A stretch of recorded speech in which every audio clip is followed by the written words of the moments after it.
It is easy to underestimate how much time it takes each month to track your finances until you have a tool that makes it easier.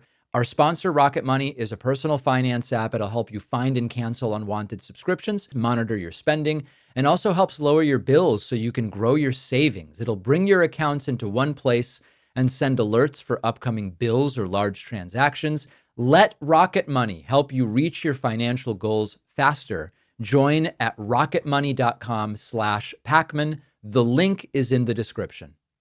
Donald Trump sat down for what was supposed to be a softball Fox News interview to talk about how great everything he's doing in Venezuela is, and it did not go well. Hannity allowed him to brag about taking oil from Venezuela. He talked about bombing Mexico soon, rambled about sliding down a helicopter rope, the likes of which you would normally hear, I don't know, from someone screaming on a subway platform, not the president of the United States, and then says, oh, Republicans are probably getting crushed in November. At least he's historically right about that. We then get to something pretty serious. Someone on our subreddit argued that we are closer to civil unrest than maybe people want to acknowledge, and that I personally, me, David Pakman, should have guns. I am going to weigh in on this. And then we will look at Vice President J.D. Vance doing what he does best. He doesn't do much well. The one thing he does do well is attempt to defend the indefensible with the sanitization of violence and lecturing the media as if they are always the problem. So we've got an example of that. And then what about Tulsi Gabbard? Well, we're going to bring up a name not much mentioned by Donald Trump, that's for sure, despite the fact that she works for him. What is she up to and how does it relate to what has taken place in Venezuela? All of that and more.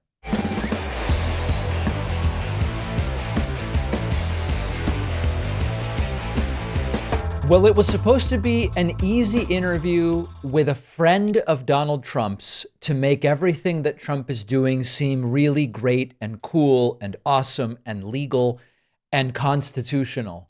And it did not go well. You know, there have been adversarial interviews that don't go well for the president, but sometimes it's the ones you aren't prepared for because they are friendly, where you end up kind of with all the rope you could ever want with which to hang yourself. And that is exactly what Donald Trump did.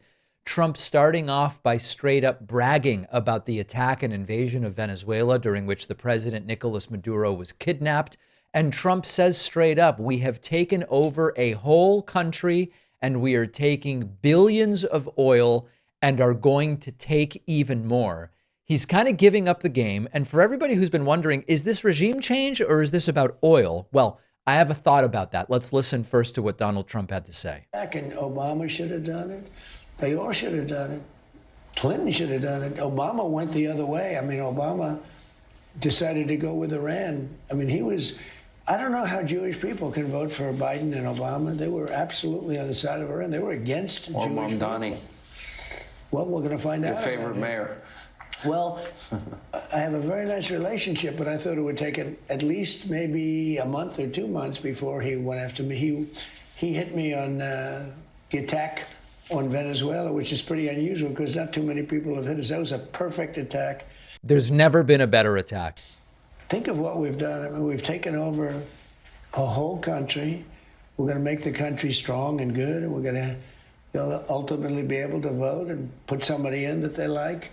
The oil that we've taken $4 billion worth of oil in one day, and that'll increase. We're going to have it rebuilt. All the big oil companies are coming in. They're going to make a lot of money, and Venezuela's going to get some of that money, and we're going to get some of that money, and we brought stability to the region. We brought stability and much lower oil prices. You know, we have gasoline now down to, in many cases, $1.99 a gallon. So listen, there are a whole bunch of problems here with what Donald Trump is saying. You know, he says the oil companies are going to rush in. They're not exactly rushing in because they are worried that this is actually going to be a quagmire in Venezuela. But Donald Trump is making a number of important admissions here, which is we are running the entire country. We are taking all of the oil. And if you were wondering, is it regime change or is it really about getting oil? Why not both? It increasingly seems like it is stupid regime change for oil even though the regime hasn't changed. They've taken one person out of it, but the vice president becomes the acting president. There's no election in sight. The generals are still in charge. The regime overall is still in charge. Plainly ridiculous stuff. And then we get to, well, who is going to be in charge there? You may recall that for now, it's the former VP, Delcy Rodriguez, who has been made interim president, which is just another figurehead from the exact same regime. Well, what about Maria Corina Machado, the opposition leader of Venezuela, who won the Nobel Peace Prize, so coveted by Donald Trump? They didn't give it to him like a dog, but Trump wants that Nobel Peace Prize. I mentioned previously, Trump is not going to want Machado in charge because he believes he is the rightful recipient of that Nobel Peace Prize. Well, in unspeakably pathetic stuff, Donald Trump says to Sean Hannity, he would be honored to accept the Nobel Peace Prize awarded to Maria Corina Machado if she wants to give it to him. And you know what? If that happened, maybe Trump would be supportive of her taking up the leadership of Venezuela. Let's listen to this. Let me ask you about Maria Corina Machado. I've had her on TV this week. Yeah, she's a very nice person. Okay, she won the Nobel Peace Prize. Yes. When she accepted that Peace Prize, she dedicated it to you.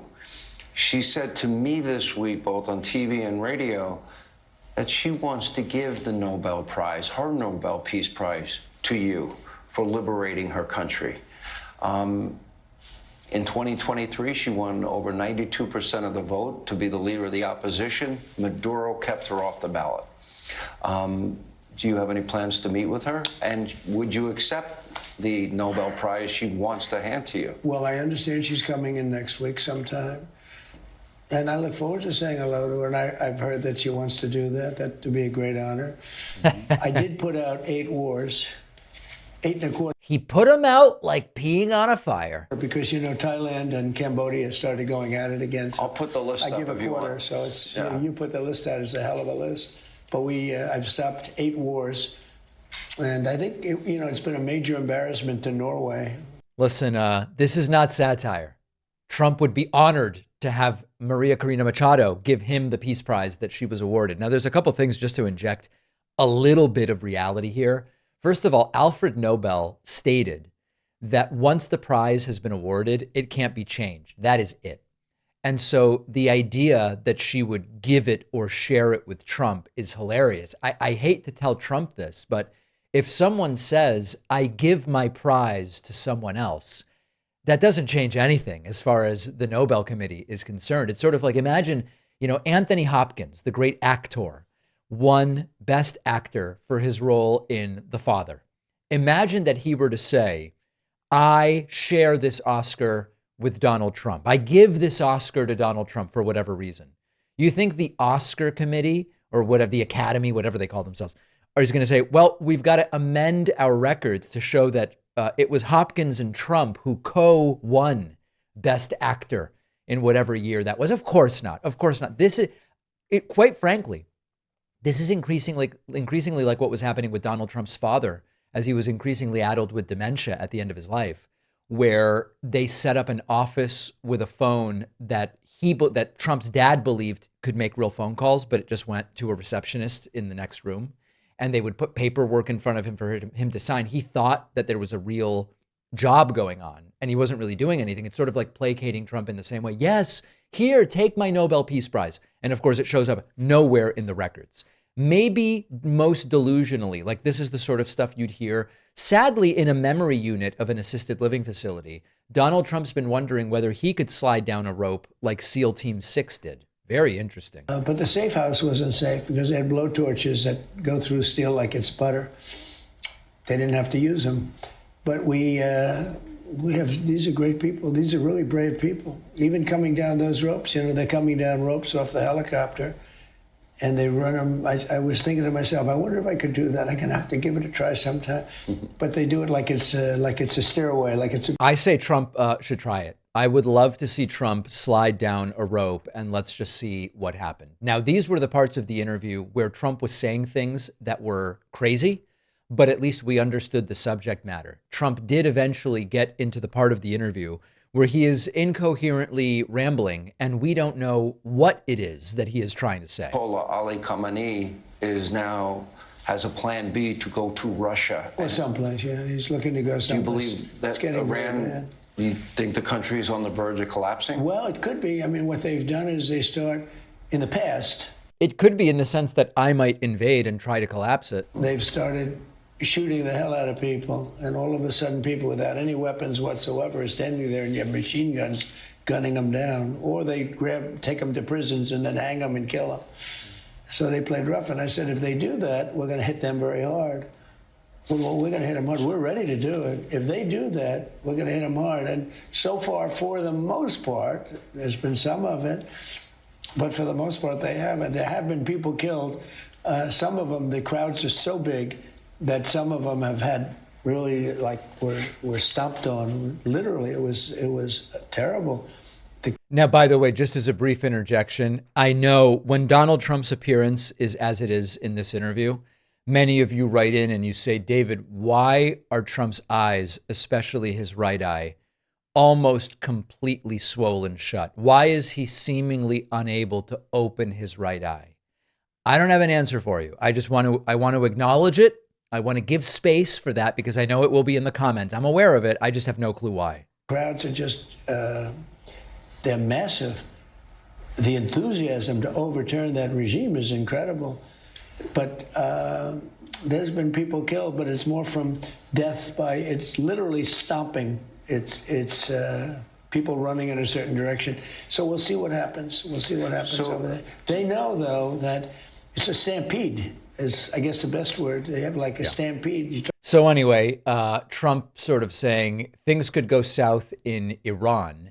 And then in an incredible moment, Trump says, now that D.C. is really safe, when people come from great places like Iowa and Indiana, not shithole states and cities, but good places like Iowa and Indiana, they can be very safe in Washington, D.C., thanks to me. Big deal. Now, all of a sudden, when I came here, I was hearing stories about the kind of crime that they had here. People come in from Iowa and from Indiana and great places, and they end up calling the parents that your son has been killed. Doesn't happen anymore. We have a very safe, Washington, D.C. is a very safe city. We put our National Guard there. They're all central casting. You take a look at these guys, it's great. We won the case on merit, based on merit from the Supreme Court, a great victory, a courageous victory, actually, but we're... So it's finally safe in Washington, D.C. again. And of course, Donald Trump mixing and matching a lot of different things. He attributes D.C. safety to the deployment of the National Guard. But the reality is that D.C. has gotten safer for a long time, correlated with national crime trends, where crime has been declining. So there's no evidence it has anything to do with Donald Trump. I mean, it's all a complete mess. Finally, Trump does predict possible disaster for Republicans in November, but he makes the argument that it would have nothing to do with him. This is just the way these cycles work. And when a president wins, their party tends to not do well in the immediate midterm, which is generally true. Generally true. And we've done great everywhere. It's amazing. It's an amazing phenomena that on 2 or 3 occasions, I don't know, it depends on how far you want to go back, but if you go back a long way, the sitting president, whether it's Democrat or Republican, always loses the midterm. Uh-oh. Even if they've done well, almost always. And, you know, you'd think it would be like a 50-50 deal. Even if the president's done a great job, I think we've done a great job. We've done maybe the best job ever in the first year. But they always seem to lose the midterm. There's something down deep psychologically with the voters that they want maybe a check or something. I don't know what it is exactly, but why would voters possibly want a check or a balance on what the president does? So Trump's sort of previewing, we may not do well in November, but I've done everything great. The best presidency that we've ever had. Now, some of you may be saying, wait a second, David, missing from your analysis of this interview gone wrong is the fact that Donald Trump casually mentioned he's going to start bombing another country. And you're right. That was a moment so outrageous from this interview that it deserves its own discussion. Let's talk about that right now. During his interview gone wrong with Sean Hannity, Donald Trump casually announced that the United States is going to start bombing Mexico. He does not use hypothetical language. He does not suggest that this is a mere thought experiment. It is not, some people are saying. He says we are now going to start hitting land in Mexico with regard to the cartels. We will talk about the legality, the political consequences, and all of it.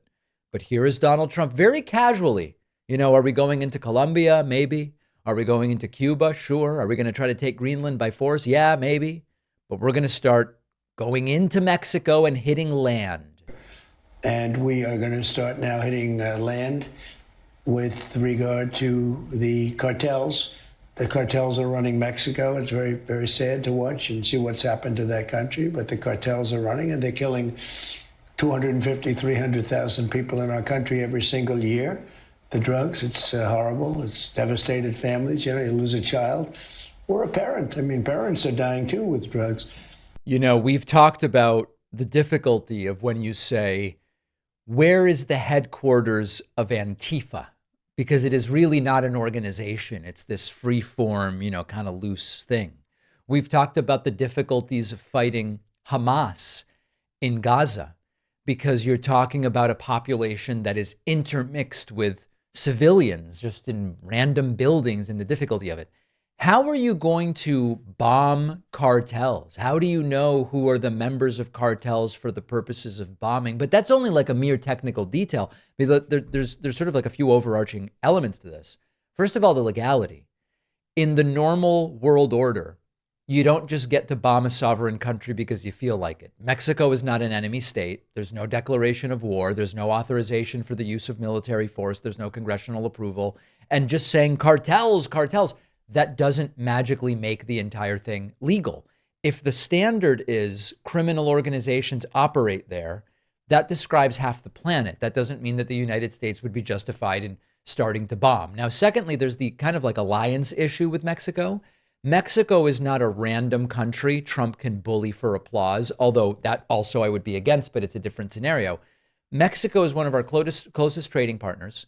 Trump did his whole USMCA thing, which involves Canada and Mexico. Mexico is deeply integrated into the American economy. We are highly dependent on Mexico for supply chains, manufacturing, agriculture, even energy. And Mexico has a president, and that is President Claudia Sheinbaum. You don't bomb your ally and then act shocked when the cooperation is pulled overnight, which would be devastating to the American economy.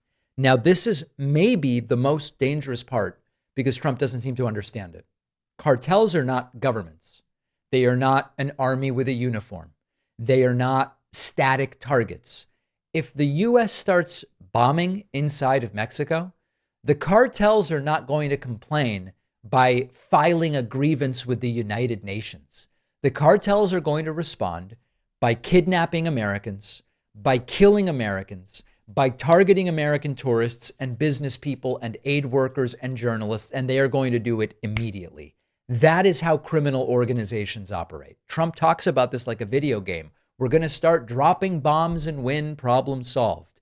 It would almost certainly escalate violence on both sides of the border. It'll destabilize Mexico. It'll poison our diplomatic relations for years, and it'll put American civilians in the crosshairs. Americans will die if Donald Trump does that. And why? Because he wants to sound tough on TV. He wants to have stuff to brag to Sean Hannity about. And this is the logical and predictable end result when someone doesn't understand international law and doesn't care about it, doesn't understand alliances and doesn't care about them, and basic cause and effect does not compute in his brain. Reckless, of course, dangerous, of course, but this is the way that this guy operates, and we have limited time to put a stop to it. For a lot of people, managing money doesn't fall apart because of one mistake. It's a gradual process with expenses and subscriptions and bills adding up over time. And without a clear system, it's easy to lose track of where money is actually going. And that is where Rocket Money comes in. Our sponsor, Rocket Money, is a personal finance app. It'll help you find and cancel unwanted subscriptions, monitor your spending, help you lower your bills so you can grow your savings. It will pull checking, savings, and other accounts into a single dashboard. It'll give you a clear view of your financial picture without needing multiple tools. And the app will automatically categorize transactions. It'll help you set budgets and goals, and it just makes it easier to stay more intentional with your spending. You'll get alerts for upcoming bills and large transactions, which will help avoid surprises and also help you stay on top of your finances throughout the month. And if you're working towards a specific goal, Rocket Money makes it really easy to build consistent progress through automated savings. Let Rocket Money help you reach your financial goals faster. Join at rocketmoney.com/Pakman, rocketmoney.com/Pakman. As an audience-supported independent media program, The David Pakman Show is primarily funded by you, people who watch clips on YouTube, who listen to the podcast, or watch videos on TikTok, Instagram, Facebook. I want to say thank you to our two newest members, Justin Fryer and Felicia Barrera, who signed up at joinpakman.com. Thanks to both of you. You can sign up today and get instant access to the bonus show. We're also doing a huge one-day membership special on January 20th. January 20th will mark the one-year anniversary of Donald Trump's second term, and it will mean 3 years left until he finally leaves office. If you want to take advantage of a heavily discounted membership, heavy discount on January 20th, simply get on my newsletter at substack.davidpakman.com. The 20th in the morning, you'll get a beautiful email, perfect email, they say, which will tell you exactly how to avail yourself of this discounted membership. All right, someone posted this to my subreddit, and I want to talk about it because it's serious. It's clearly written in good faith. It reflects something a lot of people are thinking, but maybe aren't sure how to say. The post is not calling for violence. The author is clear about that. The author is warning against using guns to coerce political change. But the author of this subreddit post is saying, shouldn't David Pakman have guns? The user is I'm Pink Snail and wrote on the subreddit why David Pakman should buy a gun and why you should too. Now, I'm not going to read the entire thing, but we will link to it. But the argument that's being made here is that circumstances are getting to the point that, as I mentioned yesterday, could be setting the stage for something like a civil war. And the post acknowledges that I've touched on how that would develop, that it wouldn't be well-organized sides to the civil war with organized leadership and a precise target list, that it is going to be a complete and total mess. And essentially, what this person is suggesting is that we, you and I, all of us, take proactive steps to manage the risk and being mindful about when we are in public at protests and all of these things. But shouldn't I and maybe others have firearms? Now, let's dig into this because this is something I've alluded to before and I've talked about with friends a lot and I think is important to address. By the way, the post is not advocating against gun safety regulations. It's not saying it should be easier to get guns. It's just saying, hey, we don't necessarily want just these right-wing nuts being the ones with the guns. So let me be like super clear. I have made it a point. I've said, I don't discuss whether I do or don't own firearms. I've decided there is no advantage or upside for me to say, oh, I don't have guns or I would never have them, or I do have guns and here's the guns I have. I've just decided that that doesn't seem to have any upside.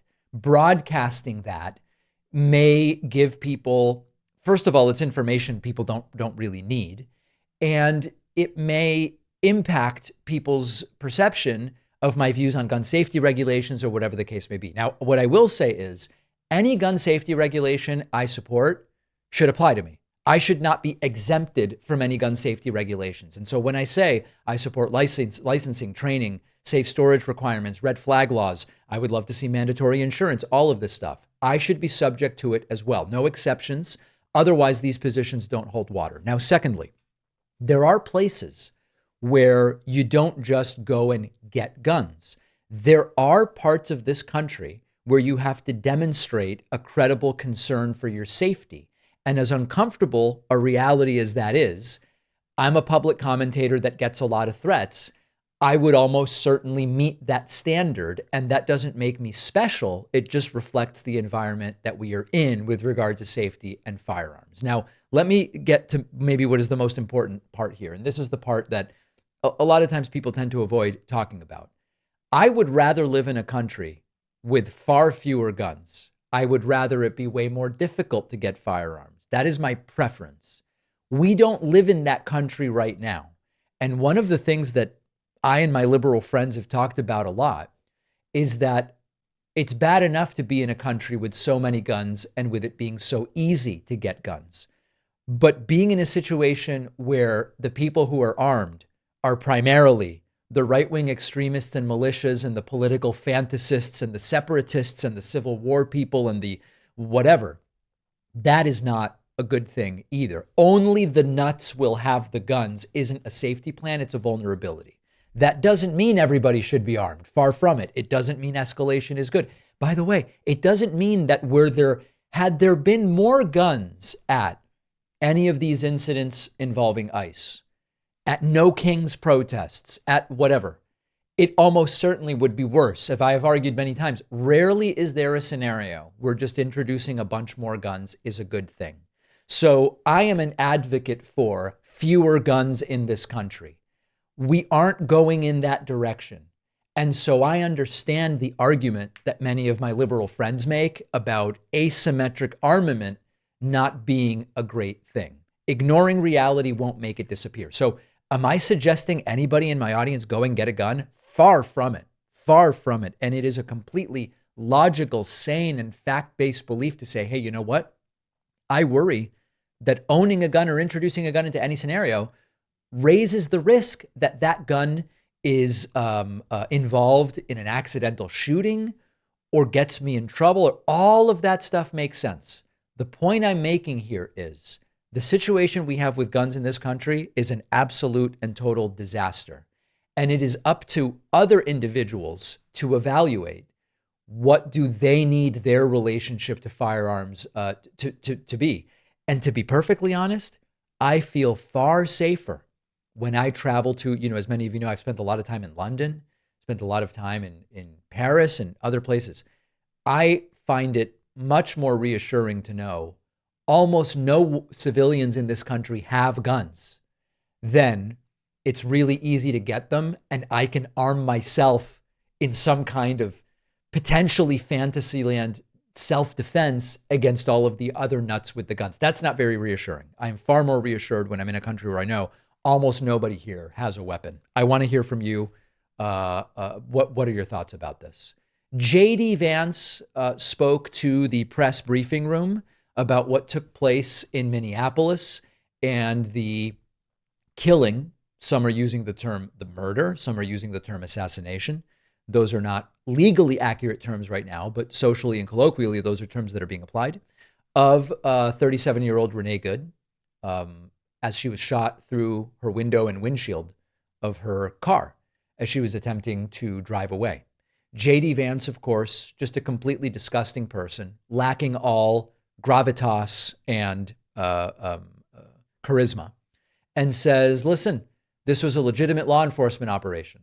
And it's very important to understand that saying that does not actually confirm anything one way or the other about the shooting. So listen to what he says, and then I'm going to explain what I mean. On duty, or has he been placed on leave, on administrative leave? And what really was the target of the operation on Wednesday? Of the ICE operation on Wednesday? Well, first of all, it was a legitimate law enforcement operation. We were going door to door to try to find criminal illegal aliens and deport them from the United States of America, because if you come to our country illegally in violation of our immigration laws, then we have the mandate, and in fact, we have the legal duty to enforce those immigration laws. Whether he's been placed on administrative leave, I don't know the answer to that question. I'd refer it to the Department of Homeland Security, and they can follow up. I will say, look, I would appreciate everybody saying a prayer for that agent. Look, in the past 6 months, he has been hit twice by a motor vehicle. One time, the first time, it led to over 30 stitches and very serious injuries to his legs. This is a guy who's actually done a very, very important job for the United States of America. He's been assaulted. He's been attacked. Yeah. Okay. So the officer who killed Renee Good is the victim, of course, in all of this. A couple different things. Number one,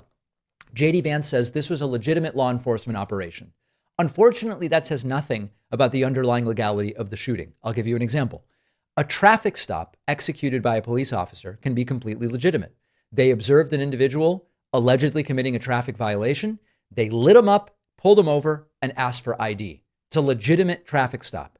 That doesn't mean every single thing the officer does or might do during the traffic stop would be legal. For example, you can't unreasonably detain people during a traffic stop for hours for no real reason. Even if you want to get a drug dog out to sniff around the car, there is some limited time that you have to do that. And so the traffic stop could be legitimate, but it doesn't mean everything you do during the traffic stop is legitimate. Similarly, the law enforcement operation being carried out in Minneapolis could very well be legitimate, although I'm going to come back to that. That doesn't mean that any action undertaken by any involved officer is de facto legitimate, like, for example, shooting Renee Good through the window and then windshield of her vehicle. Second, is the operation legitimate?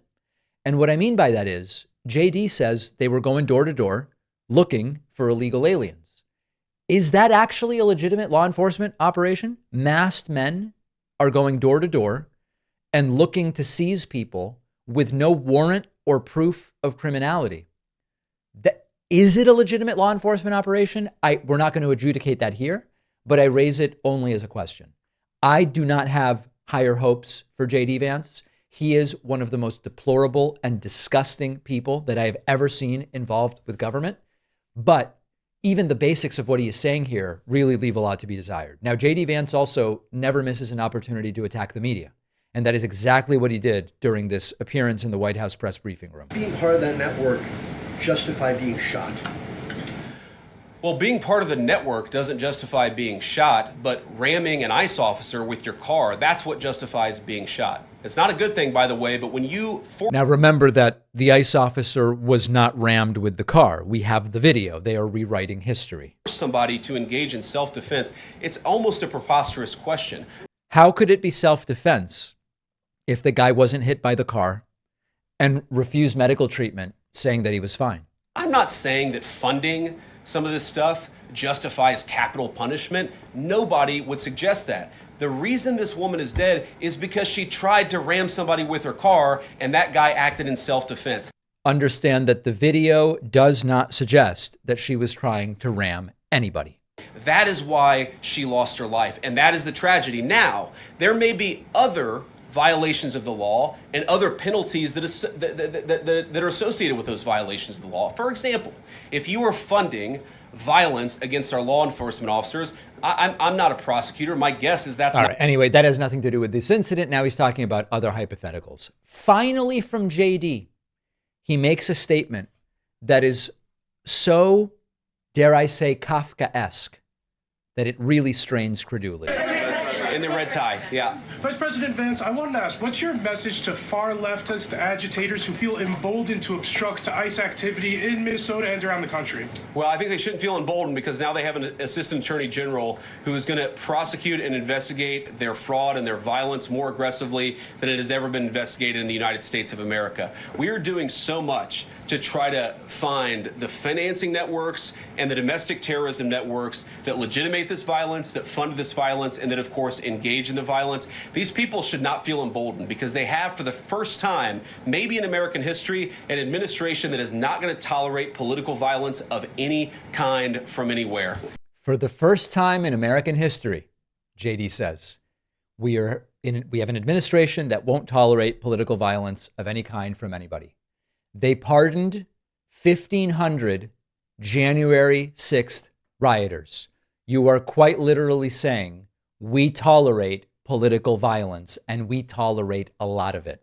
You know, the more I think about JD Vance as a potential 2028 candidate, forget for a second, I don't know how many of you saw, Clavicular pointed out that the facial width to height ratio of JD Vance's face is a disaster, and that'll really hurt him if he tries to run. He really is an intellectual smurf and is going to be, I believe, completely unable to properly articulate why anybody should vote for him. So I increasingly think he is unlikely to successfully be a presidential candidate. The lone Fox News liberal, Jessica Tarlov, once again left her co-host speechless, employing two little things called logic and reason to silence the Mayo-brained people that sit alongside her. The topic was indeed this killing that took place in Minneapolis by an ICE officer of 37-year-old Renee Good. She brought receipts. She was ready. So, Jesse, you just said this woman is in severe crisis. She was boxed in. If you watch the whole No, video... she was boxed in. That's what she was boxed No, in. I said the team was boxed in. Okay, the team was boxed in by... Once she moved over, she pulled to the side, and then she actually waves another ICE officer past her, right? So she's in such severe crisis that she can be polite in traffic and say, you go ahead. And then you hear her actually audibly saying, I'm pulling out, right? She signals exactly what she's doing. She starts to move forward, and everyone should go and watch. The New York Times has about 3.5 minutes of footage coming from every angle. And this is what they brought up to President Trump when they... And by the way, I'm sorry to interrupt. One of the things about this incident that actually helps is that the claims being made by this administration are flatly rejectable based on publicly available video. When J.D. Vance talks about self-defense and when J.D. Vance talks about the guy getting hit by the car and all of this stuff, the video is out there. If you're willing to just look at the video, you know that what they are saying did not happen. We're meeting with him last night when he said, the officer, the brave officer, and after he tweeted, it's hard to believe that the officer is alive when he walked away completely unscathed. We can see that on video as well. But the footage contradicts the administration on almost every level of what they've said. Renee Good waving the vehicle by. The officer was to the side of the car when he drew the gun. He leaned over the hood for the first shot. You can see that on the angle too. That he fired 2 more shots at arm's length on a 90-degree angle. And it almost doesn't matter, actually, what she was doing because she didn't have another weapon. According to DOJ policy, which they should be in compliance with, it says deadly force may not be used solely to prevent the escape of a fleeing suspect. Firearms must be discharged at a moving vehicle unless a person is threatening deadly force by other means than the vehicle, and no other means of defense exist, including moving out of the path. He could clearly move out of the path. Because he did. Because he did. And that's why he was unscathed in this. I don't know why it wasn't good enough for Secretary Noem or the president or the vice president to say, this is a tragedy. We need to investigate this. And not only do we need to investigate it, we need the FBI to work with local officials on the ground in Minnesota, which apparently they do not want to do. And Governor Walz was talking about that as well. That would have been the responsible thing to do here. And talking as if there is no potential that this officer is at fault with what happened feels like you're getting a little bit ahead of your skis, especially when there is so much footage that contradicts the story that the... Unfortunately, I, like Tim Walz, am unsure whether we are going to get a proper adjudication of what took place here. It is difficult to imagine that if the evidence was presented to a grand jury, the grand jury would not say, you got to charge this guy. Now, I know people love to say, everything that gets brought to a grand jury is because prosecutors already know the grand jury is going to go for it. You can get a grand jury to indict a ham sandwich, blah, blah, blah. It is true that things get brought to a grand jury when they have already passed some minimum level of requirements. You are not going to get cases brought to grand juries that are terrible. But I don't even think we're going to see that. We already see the FBI blocking a proper investigation into this shooting. And although everything that Jessica Tarlov said there is correct, I'm worried we are not going to get a proper investigation and that we are not going to see even the potential for accountability here. On the bonus show, we are going to talk about the blocked investigation more. Good for Jessica Tarlov sitting up there with these people every single day who refuse to even accept what is on video. It's got to be tough. Staying focused while you work can be difficult, especially for folks with ADHD. Maybe you've tried listening to music on YouTube or ambient videos, background noise, but the sounds and the music weren't designed for focus and they end up distracting you. Our sponsor, Brain FM, is a music app specifically designed to support focus with music designed by musicians working together with neuroscientists. And because of Brain FM's unique audio technology designed to change the patterns in your brain, Brain FM is the only music app funded by the National Science Foundation. The app includes task-specific modes like deep work, creative, and motivation. It has a dedicated ADHD mode designed for brains that benefit from additional stimulation. And what really sets Brain FM apart is the research behind it. They published a peer-reviewed study showing their patented music technology increases activity in attentional networks and improves performance on attention-based tasks, especially among people with ADHD symptoms. If you're looking for a science-backed alternative to generic focus music, Brain FM is worth trying. You can get 30 days free at brain.fm/Pakman.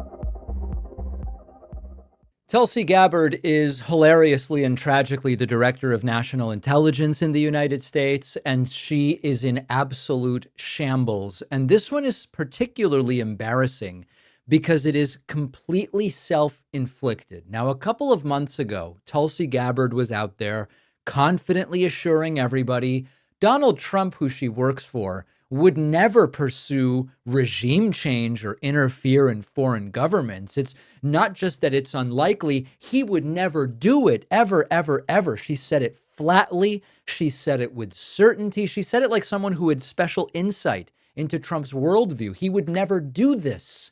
Take a listen to what she said. The old Washington way of thinking is something we hope is in the rearview mirror and something that has held us back for too long. For decades, our foreign policy has been trapped in a counterproductive and endless cycle of regime change or nation building. It was a one-size-fits-all approach of toppling regimes, trying to impose our system of governance on others, intervene in conflicts that were barely understood, and walk away with more enemies than allies.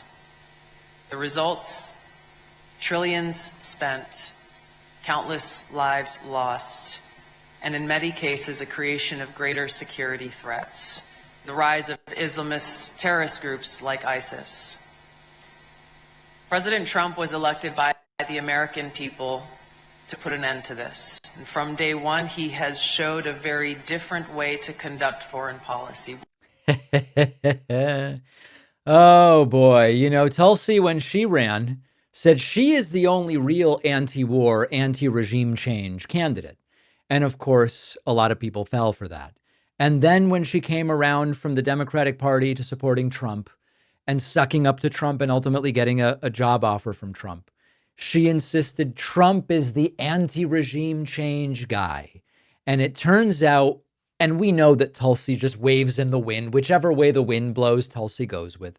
Tulsi didn't just get something wrong. She staked her credibility on a claim that has completely collapsed. The core problem with Tulsi Gabbard's political evolution is that she presented herself as this anti-war truth teller who can identify those who are really anti-war and against regime change because she has a special eye for it. She saw it through the Democratic Party. She saw it through the Republican Party. But what she's doing in practice is she is laundering right-wing narratives with the tone of a moral authority that she simply doesn't have. And then she's shocked when people behave exactly the way they always have and exactly the way we've been saying they're going to behave. Trump has always flirted with regime change. This is the thing that's important to understand. He escalated tensions with Iran, and he assassinated Soleimani and tore up diplomatic agreements and replaced them with bravado. You've got to understand that while Trump says, I will keep us out of wars, Hillary will start 3 wars, Biden will start 3 wars, blah, blah, blah, blah, blah. But then Trump's the one who's actually flirting with it. And none of this is new. What's new is that Tulsi Gabbard started to pretend Trump's really different. He's totally different. He's especially, not only is Trump different from Democrats and Republicans who are all for these regime change things, but Tulsi even argued that in his second term, compared to the first, Trump was going to be calmer and wiser and more restrained. But every single bit of evidence we had suggested that Trump would be completely unrestrained in his autocratic, authoritarian aspirations in the second term. In fact, Tulsi's presence working for Trump is part of Trump putting in these loyal above all else non-thinkers who are in way over their head. And maybe the most humiliating part for Tulsi Gabbard is that Trump at multiple points has started to sort of isolate her. You'll remember when the Iran strikes happened And Tulsi had come out and said, we don't have evidence that they're really doing any of the stuff that Trump says they're doing with regard to their nuclear program. Trump just sidelined her. All of a sudden, she was gone. And she's basically been gone ever since that, even though she's trying to work her way kind of back into Donald Trump's good graces. So Tulsi Gabbard keeps trying to position herself as the serious foreign policy realist here, the adult in the room. Every single time she ties herself to Trump with some claim, she ends up exposed. Not as a principled, independent thinker. She ends up exposed as someone who misreads power, ignores history, mistakes proximity to authoritarian politics for having some kind of insight. And if this is, at the end of the day, if anti-intervention is what Trump has done in Venezuela, Iran, Yemen, is threatening to do in Colombia and Cuba, it's not just like Tulsi kind of miscalculated. This is a full-blown humiliation and total reversal on everything she said Trump was and everything Trump said that he was. The thing I keep coming back to is, how do these people who are presumably closer to power than I am, how do they keep falling for things that we all know are untrue? I have no special access. Many of you who wrote to me and said, how is Tulsi falling for this crap? You don't have special access. How do all of us with no special access realize Trump's bullshitting about this anti-regime change thing, but Tulsi falls for it? And the answer may be that being closer to power doesn't give you better insight. It allows you to be blinded by that itch to be close to power itself. And so to some degree, maybe we actually have the more accurate view, not thinking to ourselves, what can I say to Trump to maybe get him to give me a job? Trump's not going to give me a job. It was obvious he was lying about the anti-war, anti-regime change stuff. Tulsi wanted to be there. She wanted to be next to the cool kid or whatever. She wanted to be invited to the party. And so I guess it depended on her not acknowledging these very obvious lies that Donald Trump was telling. I've got a very interesting exchange where Senator Rand Paul, a Republican, a libertarian Republican, appeared on Fox News with Maria Bartiromo and explained to Maria, none of these justifications for what Donald Trump did in Venezuela are making any sense. It's a sort of devastating exchange precisely because of how small and calm it is. Maria Bartiromo is trying to run interference for Trump, and she does it with a familiar script. This is about fentanyl, or as they like to call it, fentanyl, and human trafficking. But Rand Paul knows that that's not true. And he goes, Venezuela is not producing fentanyl. And it goes downhill from there. This is very interesting. I think bombing another nation's capital and removing their president is an act of war. Anybody who argues otherwise, I think, has a very difficult argument. So, yes, the Constitution indicates this should go to Congress first. Well, I mean, you know, in that soundbite we played, you were arguing that, look, you know, I mean, are we going to go and remove somebody in Saudi Arabia? I mean, with all due respect, I think the goal here is to stop the drug and human trafficking into America. And I don't think Saudi Arabia is sending fentanyl into America. Well, neither is Venezuela. Venezuela doesn't export any fentanyl at all. Well, what about cocaine? Their main product. What about cocaine? Well, there is some argument, yes, on the cocaine front that there are people within that country. There are also people within several countries in South America that are producing cocaine. What I would say is, look, there's no love lost for Maduro. I've written a book, The Case Against Socialism. I'm glad he's gone. I've described how teenagers are scrounging for food in Venezuela. Socialism is bad, but there's a bigger picture here also between us making this decision. For 30 years, from 1970 to 2000, the Venezuelan people kept voting in socialists. In the initial elections, they actually voted in Chavez, and most people think the initial elections were likely legitimate. But this is the end result of socialism. This is state-sponsored violence that occurred there. But what has to happen now is the people of Venezuela need to choose better. They need to realize that it wasn't just getting a bad person, that this is a bad economic system. So the oil companies have been owned by the Venezuelan government since 1976, the gas companies since 1971. This is not a new thing. So there's a bigger, broader debate we should be having here. And I don't think telling the people of Venezuela, we're coming, the gringos are coming, we're going to run your country, oil companies will come in and run you like we did in the 19th century. I think that even our friends will resist that. And so. Yeah. Rand Paul on this issue is essentially correct. And the premise here completely and totally collapses. Maria Bartiromo actually admits the real standard, which is we do not apply the logic consistently. Saudi Arabia gets a pass because they're allies. Venezuela gets targeted because they're weak and politically convenient in the sense of doing this, inconvenient to leave alone.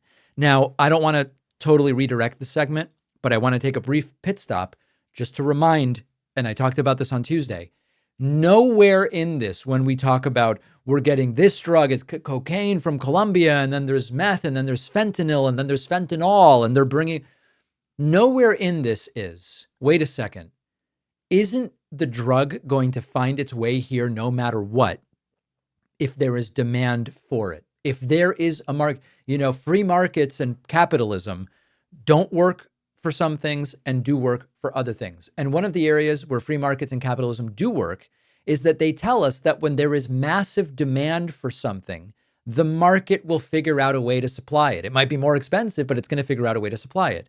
And why aren't we talking about the reason that there's this much desire to ship these drugs into the United States? Because there is massive demand. This is not a pro or anti-drug comment.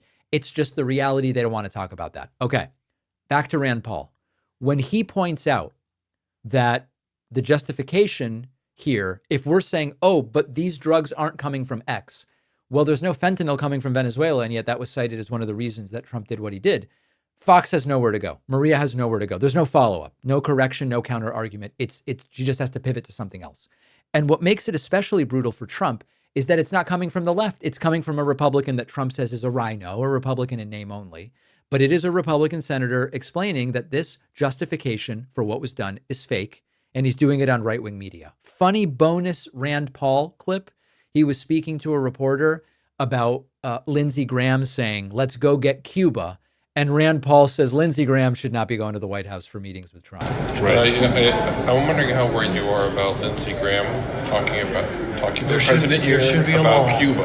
There should be a law that Lindsey Graham can only go to the White House every other week, and that he's only to meet with mid-level people, not the president, and no more golf outings. If I could pass a law saying no more golf outings. He was on the airplane with him, and he's pushing Cuba. He's saying Cuba's days are numbered. It's always been an anomaly because Lindsey Graham has been diametrically opposed to everything Donald Trump has ever said on regime change for years and years and years. And yet it's probably the quintessential political maneuvering beyond all political maneuvering that a person who's so diametrically opposed to everything that MAGA stands for has infiltrated MAGA and is pulling MAGA over towards regime change. Yeah, I think that's a really interesting analysis from Rand Paul, where in theory, right, we were told that MAGA's different than neocons because they are against new wars and regime change and meddling overseas and all of this. But somehow Lindsey Graham and Marco Rubio, they're agitating for, let's not stop with Venezuela. Let's go to Colombia, and we're going to Cuba, and we're going to Greenland, right? It's this building list of places. And it really confirms what is becoming increasingly obvious, which is there is no coherent MAGA ideology. When it was useful to vote for Trump, they said this is the anti-war guy. When it's useful to defend Trump's reign, it's of course we're going to go in and take out this narco trafficker and then get Greenland, which why does Denmark have it anyway? And you might say, what is the glue holding it together? Is it anti-interventionism? Is it neoconservatism? Is it energy being as cheap as possible? What's the glue? There is no glue. The only thing holding it together is Trump. Do I find a way to support Trump or don't I? And you've got Republican senators now mocking each other, Fox hosts getting corrected on air by Republican senators, and the entire foreign policy rationale has collapsed because there is no coherent ideology. One challenge in covering politics today is that even when outlets are reporting the same facts, they often are framing the stories really differently. And our sponsor, Ground News, is a website and app that makes those differences easy to see. What Ground News does is gather coverage of the same story from across the political spectrum and shows you where the reporting is coming from. You can see which outlets lean left, right, or center, and you can also see how reliable they are and who owns them. What I find most useful is the side-by-side headline comparison. You're looking at the same underlying facts, but it's clear how different outlets will emphasize one angle or a narrative or another. Ground News gives you a transparent way to understand bias without being told what to think. They also offer a blind spot feed, which will highlight stories underreported by one side of the political spectrum, and that helps surface items that I might otherwise miss or not even hear about. You can also personalize your feed by interest, and that makes it easier to follow issues you personally care about. Go to ground.news/Pakman to get 40% off the Ground News Vantage plan, and you can also gift a subscription to a friend. The link is in the description. Let's get into Friday feedback for the week. Of course, you can always email me, info@davidpakman.com, but we will pick up comments, replies, etc. from Instagram and Spotify and YouTube and TikTok and all of these different platforms. We start with a really beautiful, inspiring message of peace and love, and a reminder that even in 2026, the homophobia has not abated. No one in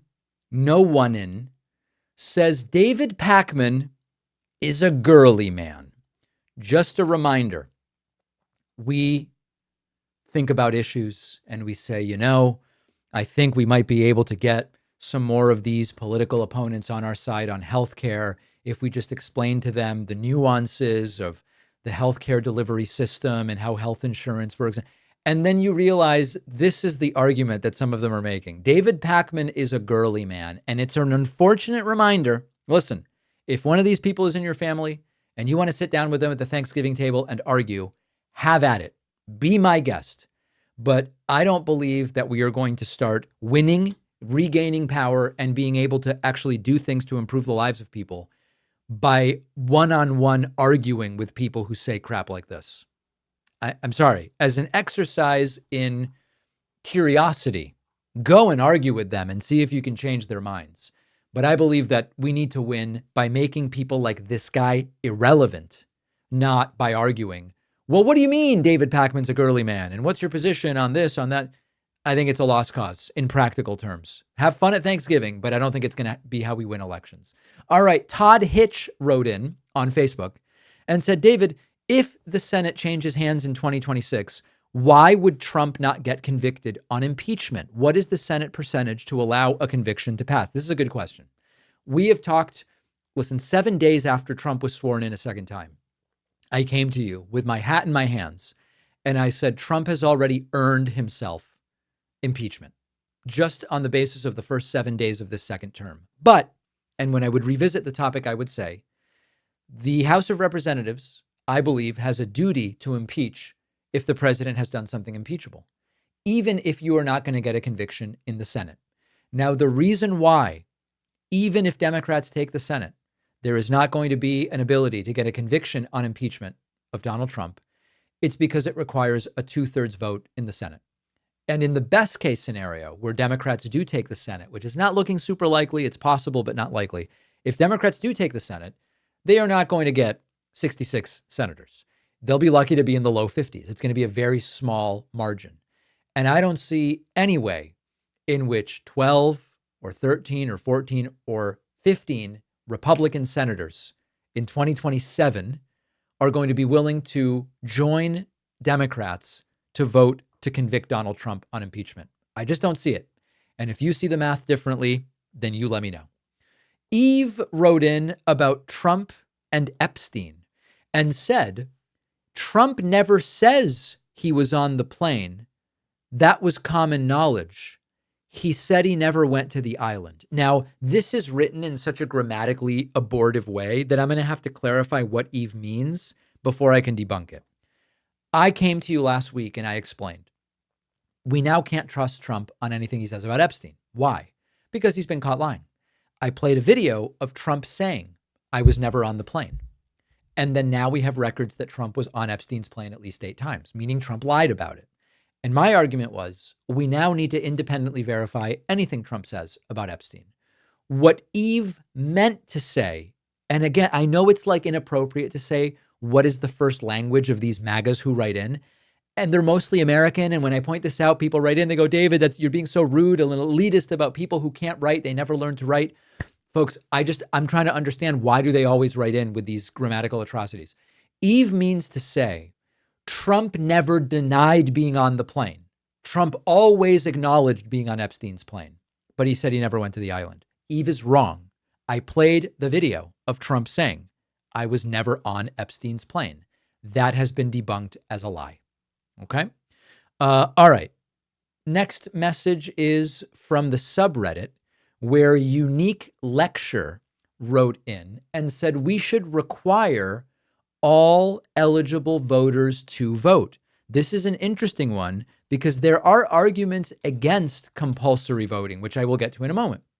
But what Unique Lecture says is people died for your right to self-determination. And we waste it putting Trump in office just because Biden wasn't perfect. Other countries require their citizens to participate in the democratic process. Maybe it's time we did as well. So listen, there are countries that have compulsory voting. My birth country of Argentina has that. You can make arguments in favor of it. Let me tell you the arguments against compulsory voting. One, if you believe that voting is a form of political expression, forcing voting violates the way in which you can express your opinion.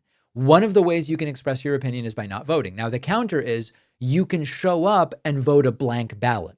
You've participated, you sign your ballot or whatever, but you don't check any boxes. But one of the arguments is the freedom not to vote is part of what is important. Number two, compulsory voting can push people who don't care and are uninformed to vote anyway. Now, the interesting thing is, Unique Lecture and others argue we could prevent people like Trump from winning if everybody was required to vote.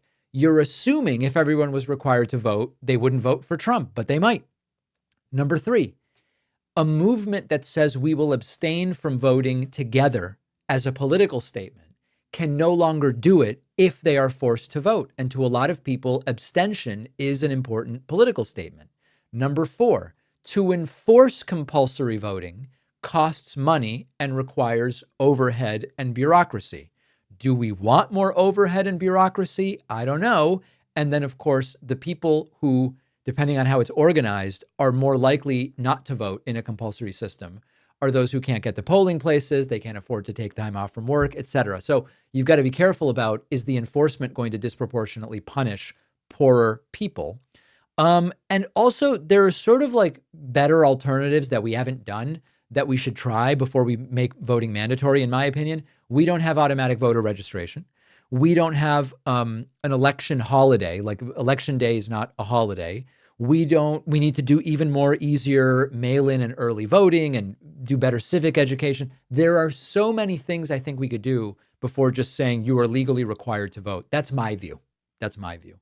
Okay, Tim wrote in and said, if the Epstein files are becoming an issue, then what better way to avoid scrutiny than to start a war?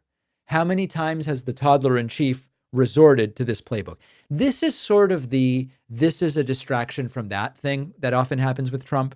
And I heard from many of you about this, and the gist of it was something like, Trump did the Maduro kidnapping to distract from the Epstein files. But then others wrote in and said, no, Trump did the Maduro kidnapping to distract from healthcare premiums doubling and tripling.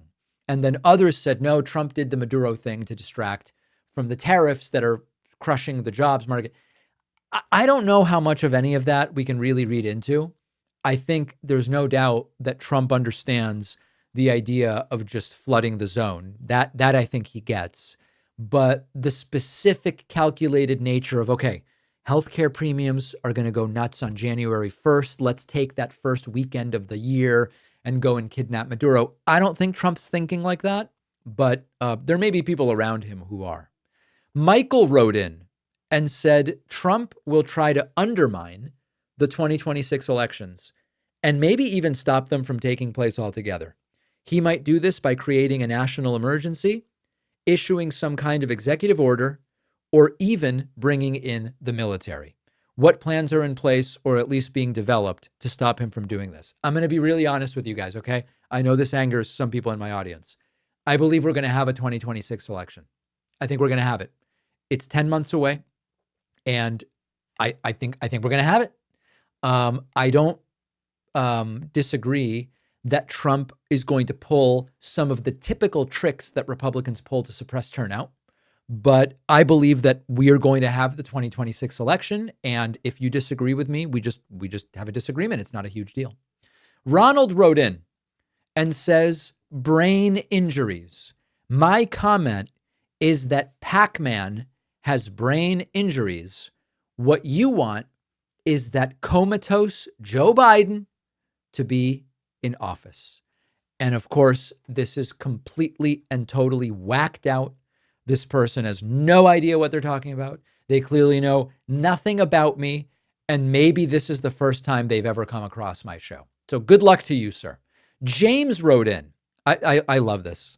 James says, if we buy merchandise with your name on it, aren't we just advertising your show?